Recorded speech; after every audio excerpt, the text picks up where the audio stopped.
Welcome to PDTV. ఏపీలో volunteer వ్యవస్థ మనుగడలో లేదని మంత్రి డొల్లా వీరాంజనేయ స్వామి శాసన మండలిలో కీలక ప్రకటన చేశారు.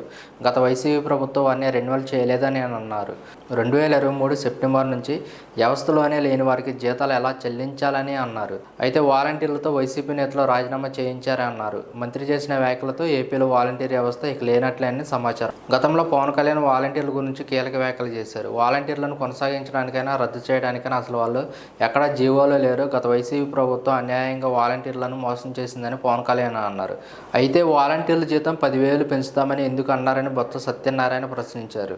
అప్పుడు మీకు తెలియదా, తెలియకుండానే వాలంటీర్లకు 10,000 జీతం ఇచ్చి కొనసాగిస్తామని ఎందుకు చెప్పారని వైసీపీ నేతలు ప్రశ్నించారు. అయితే ఎన్నికల ప్రచారాల్లో చంద్రబాబు నాయుడు వాలంటీర్లను కూడా కొనసాగిస్తాము, వాలంటీర్లకు ఎటువంటి అన్యాయం చేయమని హామీ ఇచ్చారు కదా, ఇప్పుడు వాలంటీర్ల గురించి ఎందుకు పట్టించుకోవట్లేదని. అయితే వాలంటీర్ల జీతం 10,000 పెంచుతామని ఎందుకు అన్నారని బొత్స సత్యనారాయణ ప్రశ్నించారు.